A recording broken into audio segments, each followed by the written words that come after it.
ഇന്ന് നമ്മൾ പഠിക്കുന്നത് റിലേറ്റീവ് പ്രൊനൗൺ ആണ്. ഞാൻ കഴിഞ്ഞ നമ്മുടെ സ്പോക്കൺ ഇംഗ്ലീഷ് ക്ലാസ്സിൽ റിലേറ്റീവ് പ്രൊനൗണിൽ ഹൂ ഹൂസ് ഒക്കെ ഉപയോഗിക്കുന്നത് എങ്ങനെയാണെന്ന് നിങ്ങൾക്ക് പറഞ്ഞു തന്നിരുന്നു. അപ്പൊ എനിക്ക് തോന്നി ഇതൊരൊറ്റ വീഡിയോയിൽ അങ്ങ് ഉൾക്കൊള്ളിക്കാൻ നിങ്ങൾക്ക് എളുപ്പമാകും. അപ്പൊ റിലേറ്റീവ് പ്രൊനൗൺ എന്ന് പറയുന്നത് നമ്മൾ കഴിഞ്ഞ വീഡിയോകളിലൊക്കെ പറഞ്ഞിട്ടുണ്ടായിരുന്നു. എന്താണ്? രണ്ട് പേരെ നമ്മൾ കൂട്ടിച്ചേർക്കുകയാണ്. അതിന് ഒരു റിലേഷൻ, ഒരു ബന്ധം കൊടുക്കാനാണ് നമ്മൾ റിലേറ്റീവ് പ്രൊനൗൺ ഉപയോഗിക്കുന്നത് എന്ന് പറഞ്ഞു. അപ്പൊ റിലേറ്റീവ് പ്രൊനൗൺ ഏതൊക്കെയുണ്ട്? കുറേ ഉണ്ടല്ലേ. ഹൂ ഉണ്ട്, ഹൂസ് ഉണ്ട്, വിച്ച് ഉണ്ട്, വേറുണ്ട്, അങ്ങനെ കുറേ ഉണ്ട്. അപ്പൊ നിങ്ങൾ ആദ്യം തന്നെ നിങ്ങളുടെ സ്പോക്കൺ ഇംഗ്ലീഷിന്റെ ബുക്ക് എടുത്തിട്ട് ഈ റിലേറ്റീവ് പ്രൊനൗണിൽ ഇതൊക്കെ എന്തിനെയാണ് ഇൻഡിക്കേറ്റ് ചെയ്യുന്നത് നിങ്ങൾ ആദ്യം എഴുതി വെക്കാം. അത് പഠിക്കാനാണ് നിങ്ങൾക്ക് ഏറ്റവും എളുപ്പം. അപ്പൊ നിങ്ങൾ എഴുതിക്കോളൂ ഹൂ. ഹൂ എന്ന് പറയുന്ന റിലേറ്റീവ് പ്രൊനൗൺ നമ്മൾ ഉപയോഗിക്കുന്നത് പേഴ്സൺ, വ്യക്തികളെ കുറിച്ച് പറയാനാണ്. പീപ്പിൾ, ആൾക്കാരെ കുറിച്ച് പറയാനാണ് നമ്മൾ ഹൂ എന്ന് പറയുന്ന റിലേറ്റീവ് പ്രൊനൗൺ ഉപയോഗിക്കുന്നത്.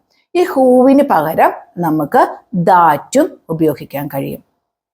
ഇനി നമ്മൾ ഹൂസ് ഉപയോഗിക്കുന്നത് എന്തിനാണ്?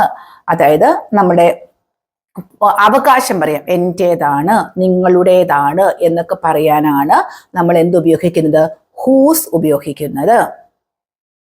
ഇനി നമ്മൾ ഉപയോഗിക്കുന്നത് എന്താണ്? വിച്ച്. വിച്ച് ഉപയോഗിക്കുന്നത് എന്തിനാണ്? ആനിമൽസിനെ കുറിച്ചോ തിങ്സ്, സാധനങ്ങളെ കുറിച്ചോ ഒക്കെ പറയാനാണ് നമ്മൾ എന്ത് ഉപയോഗിക്കുന്നത്? വിച്ച് ഉപയോഗിക്കുന്നത്. നമുക്ക് ഈ വിച്ചിന്റെ കൂടെ, വിച്ചിന് പകരമായിട്ട് ദാറ്റ് ഉപയോഗിക്കാൻ പറ്റും. ഇനി നമുക്ക് എന്തെങ്കിലും ഒരു കാരണം പറയണം. ആ കാരണത്തെക്കുറിച്ച് പറയാനാണെങ്കിൽ നമ്മൾ ഉപയോഗിക്കേണ്ടതാണ് വൈ. അതിന് പകരം നമുക്ക് എന്ത് ഉപയോഗിക്കാം? ദാറ്റ് ഉപയോഗിക്കാം. അപ്പൊ ആ കാരണത്തിന് പകരമാണ്, കാരണത്തെക്കുറിച്ച് പറയാനാണ്, കാരണത്തിന് പകരമല്ല, അതിനെക്കുറിച്ച് പറയാനാണ് നമ്മൾ വൈ ഉപയോഗിക്കുന്നത്. അതിന് പകരം നമുക്ക് എന്ത് ഉപയോഗിക്കാം? ദാറ്റ് ഉപയോഗിക്കാം. ഇനി ഏതെങ്കിലും ഒരു സ്ഥലം, പ്ലേസ് പറയാനാണെങ്കിലോ നമുക്ക് എന്താണ്? വെയർ ആണ് ഉപയോഗിക്കേണ്ടത്. ഇനി എന്താണ്? ഇനി നമുക്ക് സമയം പറയാൻ നമുക്ക് വേണ്ടത് വെൻ ആണ്, അല്ലെങ്കിൽ നമ്മൾ ദിവസം പറയാനും നമ്മൾ വെൻ ആണ് ഉപയോഗിക്കേണ്ടത്. അപ്പൊ അതിന് പകരം നമുക്ക് ദാറ്റ് ഉപയോഗിക്കാം. ഈ ഒരു കോളം നിങ്ങൾ നിങ്ങളുടെ ബുക്കിൽ എഴുതി വെക്കുക. അപ്പൊ നിങ്ങൾക്ക് ഈ ബുക്ക്, ഈ ഒരു കോളം നിങ്ങൾ പഠിച്ചല്ലോ. നമ്മൾ ആനിമൽസ്, മൃഗങ്ങളെ കുറിച്ച് പറയാൻ ഏതാണ്? വിച്ച് ആണ് ഉപയോഗിക്കുന്നത്. സ്ഥലത്തെ കുറിച്ച് പറയണമെങ്കിൽ വേറാണ് ഉപയോഗിക്കേണ്ടത്. ഇനി നമ്മൾ പറഞ്ഞു സമയത്തെ കുറിച്ച് പറയണമെങ്കിൽ വെന്നാണ്. ഇത് കാണാതെ നിങ്ങൾ പഠിച്ചു വെക്കുക കേട്ടോ. അപ്പൊ ഞാൻ ഈ സെന്റൻസുകൾ തരുമ്പോൾ നിങ്ങൾക്ക് അത് ആ ഒരു കോളം നോക്കി നിങ്ങൾക്ക് ഇങ്ങനെ ഫില്ല് ചെയ്താൽ പോരെ. അപ്പൊ അത് നിങ്ങൾ അത്യാവശ്യം ഒന്ന് കാണാതെ പഠിച്ചു വെച്ചാൽ നിങ്ങൾക്ക് അത് സംസാരിക്കാൻ പറ്റുന്നതല്ലേ ഉള്ളൂ. അപ്പൊ നമുക്ക് സെന്റൻസുകൾ നോക്കാം. ഇനി my friend's name is Geetha. എൻ്റെ ഫ്രണ്ടിന്റെ പേര് ഗീത എന്നാണ്. She is a nurse. അവളൊരു നേഴ്സാണ്. ഇപ്പൊ ഇത് രണ്ടും രണ്ട് സെന്റൻസ് ആണ്. അപ്പോ my friend's name is Geetha, she is a nurse എന്നാണ് ഞാൻ എഴുതിയിരിക്കുന്നത്. ഈ രണ്ട് സെന്റൻസിൽ എൻ്റെ കുട്ടിയുടെ പേര് ഗീത എന്നാണ്, അവളൊരു നേഴ്സ് ആണെന്നാണ് ഞാൻ എഴുതിയിരിക്കുന്നത്. സെന്റൻസിൽ എന്തെങ്കിലും തെറ്റുണ്ടോ? തെറ്റൊന്നുമില്ല. പക്ഷെ നമ്മൾ ഈ കണക്റ്റിംഗ് വേർഡ് കൊടുത്തിട്ട് ഇനി ഒന്നാക്കാൻ പോവുകയാണ്. ഇത് ഞാൻ പറയുന്നത് ആരെ കുറിച്ചാണ്? My friend's name is Geetha. അപ്പൊ ആരെ കുറിച്ചാണ് ഞാൻ പറയണത്? എൻ്റെ ഫ്രണ്ടായിട്ടുള്ള ഗീതയെ കുറിച്ചാണ്. അപ്പൊ ഈ കോളം നോക്കൂ. വ്യക്തികളെ കുറിച്ച് പറയണമെങ്കിൽ നമുക്ക് ഇതിൽ ഏത് വേണം? ഹൂ വേണം അല്ലെ. അപ്പൊ നമ്മൾ എന്ത് എഴുതണം? My friend's name is Geetha who. അവിടെ ആ ഷീനെ അങ്ങ് കളഞ്ഞു, ആ ഫുൾ സ്റ്റോപ്പിനെ അങ്ങ് കളഞ്ഞു. എന്നിട്ട് നമ്മൾ എഴുതി my friend's name is Geetha who is a nurse. അപ്പൊ നമുക്ക് മനസ്സിലായല്ലോ. അവിടെ ആ അവള് ഇതാണെന്ന് നമ്മൾ എഴുതി, നേഴ്സ് ആണെന്ന് നമ്മൾ എഴുതി. അപ്പൊ നമ്മൾ അവിടെ എന്താ കൊടുത്തേ? ഗീത എന്ന വ്യക്തിയെ കുറിച്ചാണ് പറഞ്ഞത്. അതുകൊണ്ട് ഞാൻ എഴുതി ഹൂ എന്ന് എഴുതി. ഇനി ഞാൻ പറയാണ് ഐ ഹാവ് എ ഡോഗ്. എനിക്കൊരു പട്ടിയുണ്ട് അല്ലെ. ഞാൻ പറഞ്ഞു ഹിസ് നെയിം ഈസ് പപ്പി. അവന്റെ പേര് പപ്പി എന്നാണ്. ഞാൻ ആരെ കുറിച്ചാ പറയണത്? I have A dog. എൻ്റെ ഡോഗിനെ കുറിച്ചാണ് ഞാൻ പറയണത് അല്ലെ. ഡോഗിന്റെ പേര് പപ്പി എന്നാണെന്നാണ് ഞാൻ പറയണത്. അപ്പൊ ഡോഗിനെ കുറിച്ച് പറയണമെങ്കിൽ നമുക്ക് എന്താ വേണ്ടത്? ഈ കോളം നിങ്ങൾ നോക്കൂ. എന്താ വേണ്ടത്? ഒന്നെങ്കിൽ നമുക്ക് വിച്ച് വേണം, അല്ലെങ്കിൽ നമുക്ക് ദാറ്റ് വേണം. അപ്പൊ ഇതിലേറെ നമ്മൾ എടുക്കുന്നത് ഏതെങ്കിലും എടുക്കുക. Which name is puppy. അപ്പൊ നിങ്ങൾക്ക് മനസ്സിലായല്ലോ. I have A dog which name is puppy. അവന്റെ പേര് പപ്പി എന്നാണ്. അപ്പൊ നമ്മൾ ഡോഗിനെ കുറിച്ച് പറഞ്ഞുകൊണ്ട് വിച്ച് കൊടുത്തു, അല്ലെങ്കിൽ നമുക്ക് അവിടെ ദാറ്റും കൊടുക്കാൻ കഴിയും. ഇനി this is my phone, this is my phone, I boat it last month. ഇത് ഞാൻ വാങ്ങിച്ചത് ലാസ്റ്റ് മാസമാണ്. അപ്പൊ എങ്ങനെ പറയാ, ദിസ് ഇസ് മൈ ഫോൺ, ഞാനിത് വാങ്ങിച്ചത്, ഏത് വാങ്ങിച്ചത്, ഫോൺ. അപ്പോ ഇതൊരു സാധനമാണ് അല്ലെ, ഫോൺ എന്താണ്, ഒരു സാധനമാണ്. അപ്പൊ സാധനത്തെ കുറിച്ച് പറയാൻ നമുക്ക് എന്താ വേണ്ടത്, കോളം ശ്രദ്ധിക്കൂ, വിച്ചോ അല്ലെങ്കിൽ ദാറ്റോ വേണം അല്ലെ.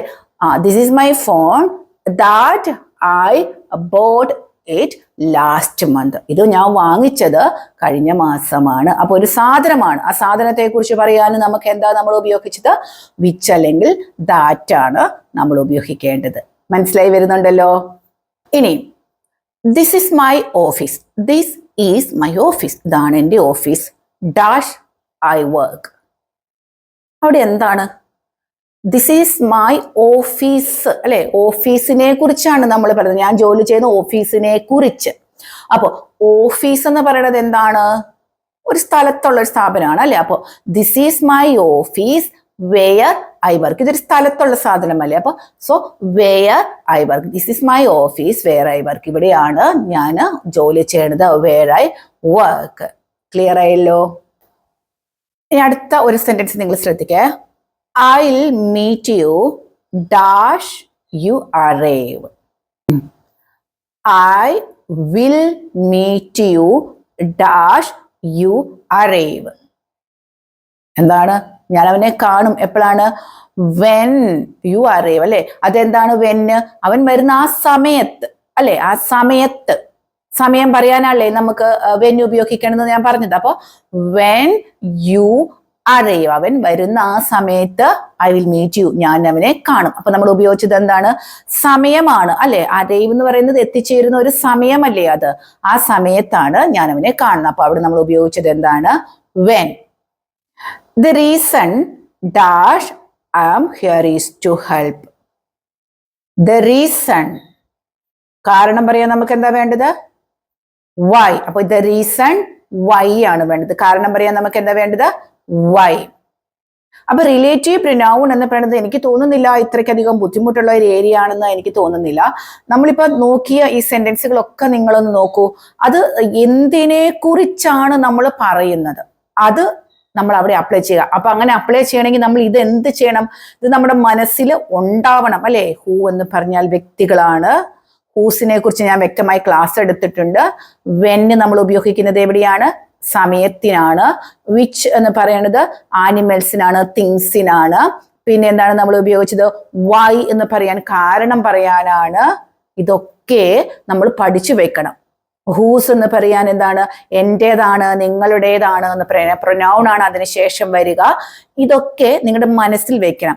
എന്നിട്ട് നമ്മുടെ സെന്റൻസിന്റെ ആദ്യ ഭാഗം എന്തിനെ കുറിച്ചാണ് നമ്മൾ പറയുന്നത്, അത് ഇതിലേതിൽ പെട്ടതാണെന്ന് നമ്മൾ നോക്കുക. എന്നിട്ട് ഇതിനെ അങ്ങോട്ട് ആഡ് ചെയ്ത് വെക്കാം. ഇത് കൂടുതലും ആവശ്യം വരിക എൻ്റെ ഒരു അഭിപ്രായത്തിൽ PSCക്കൊക്കെ പോകുന്നവർക്കാണ്. അപ്പൊ നിങ്ങൾ അത് ഓർത്ത് വെച്ചാൽ മതി. PSCക്കൊക്കെ പോകുന്നവരാണെങ്കിൽ ചിന്തിച്ച് വെക്കേണ്ട ഒരു കാര്യം എന്താണ്, PSC എക്സാമിനൊക്കെ പ്രിപ്പയർ ചെയ്യുന്നവർ ചിന്തിച്ച് വെക്കേണ്ട ഇതിന്റെയൊക്കെ അർത്ഥം എന്താണെന്ന് നിങ്ങൾ പഠിച്ചു വെക്കുക. അപ്പൊ ഹൂ കഴിഞ്ഞാൽ എന്തേ വരുള്ളൂ, വേർബേ വരുള്ളൂ. ഹൂസ് കഴിഞ്ഞാൽ എന്തേ വരുള്ളൂ, പ്രനൗണേ വരുള്ളൂ. ഇതൊക്കെ നമ്മൾ പഠിച്ചു കഴിഞ്ഞ കാര്യങ്ങൾ. അപ്പൊ ഇതൊക്കെ നിങ്ങൾ ഓർത്ത് വെക്കുക.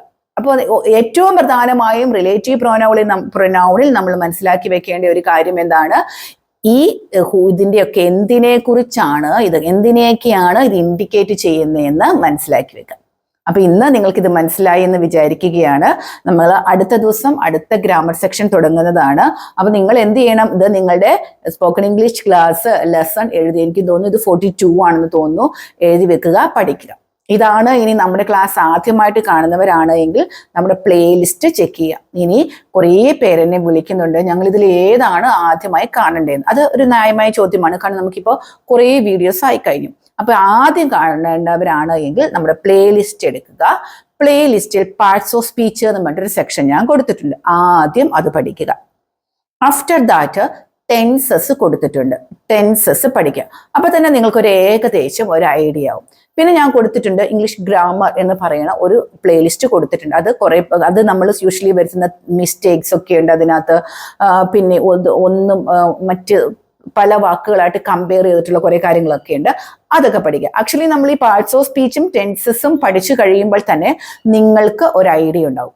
അപ്പോൾ ഇപ്പൊ ഞാൻ എടുത്തു വരുന്ന ഈ സ്പോക്കൺ ഇംഗ്ലീഷ് ക്ലാസ് എന്ന് പറയുന്നത് ഇത് ഏത് ടെൻസ് ആണ് ഈ ടെൻസ് ആണെന്ന് പറഞ്ഞ് ഞാൻ എടുക്കുന്നില്ല. കാരണം ഒന്നുമായിട്ട് കമ്പയർ ഒക്കെ ചെയ്തിട്ടാണ് നമ്മുടെ ക്ലാസ്സുകൾ പോകുന്നത്. അപ്പോൾ ആദ്യം നിങ്ങൾ പഠിക്കേണ്ടത് ടെൻസ് പഠിക്കണം. എന്നിട്ടാണ് നമ്മുടെ ഈ ക്ലാസ്സുകളൊക്കെ പഠിക്കേണ്ടത് കേട്ടോ. അപ്പോൾ നിങ്ങൾ ബുക്കിൽ എഴുതി തന്നെ പഠിക്കാൻ വേണ്ടിയിട്ട് ശ്രമിക്കുക. എല്ലാവർക്കും നല്ലൊരു ദിവസം ആശംസിക്കുകയാണ്. എല്ലാവരും സന്തോഷത്തോടെയൊക്കെ ജോലി ചെയ്യുക. ഉള്ള ജോലിയെ നിങ്ങൾ ഇഷ്ടപ്പെടുക. നിങ്ങളിപ്പോൾ എന്താണോ ജോലി ചെയ്യേണ്ടത് ആ ജോലിയെ നിങ്ങൾ ഇഷ്ടപ്പെടുക. കാരണം ഏത് ജോലിക്കും അതിൻ്റെതായ മഹത്വം ഉണ്ട് എന്ന് വിശ്വസിക്കുന്ന ഒരാളാണ് ഞാൻ. അതുകൊണ്ട് നിങ്ങൾക്ക് ഒരുപക്ഷെ ഇപ്പോൾ ചെയ്യുന്ന ജോലിയോടൊരു ഇഷ്ടമുണ്ടാവില്ല. പക്ഷേ എൻ്റെ ഒരു അഭിപ്രായം, ആ ജോലി എന്താണോ ആ ജോലി ഇപ്പൊ നിങ്ങൾ സ്നേഹിക്കുക. കാരണം ഇപ്പൊ അതാണല്ലോ നിങ്ങൾക്ക് ചോറ് തരുന്നത്, ആ ഒരു ജോലിയാണല്ലോ. അപ്പോൾ ആ ജോലിയെ ഇപ്പൊ സ്നേഹിക്കുക. അതിനെ സ്നേഹിച്ചുകൊണ്ട് തന്നെ നിങ്ങൾക്ക് ഇഷ്ടമുള്ള ഒരു ജോലിയിലോട്ട് നിങ്ങൾ ശ്രമിക്കുക. അങ്ങനെ വേണം. അല്ലാണ്ട് ഇതെനിക്ക് ഇഷ്ടമല്ല എന്ന് പറഞ്ഞിട്ട് മനസ്സിൽ എനിക്ക് ഈ ജോലി ഇഷ്ടമല്ല നമ്മൾ കുറേ വട്ടം പറഞ്ഞാൽ എന്ത് പറ്റുമെന്നോ, നമുക്കത് ചെയ്യാനൊരു ഒരു മാനസികാവസ്ഥ പോകും. നമ്മൾ അവിടെ ചെയ്യുന്നതൊന്നും നമുക്കൊരു ഗുണം തരില്ല. സോ നമ്മൾ ആ ജോലിയെയും ഇഷ്ടപ്പെട്ടുകൊണ്ട് തന്നെ വേറൊരു ജോലി അന്വേഷിക്കുക കേട്ടോ. എല്ലാവരും സന്തോഷത്തോടെ ഇരിക്കുക.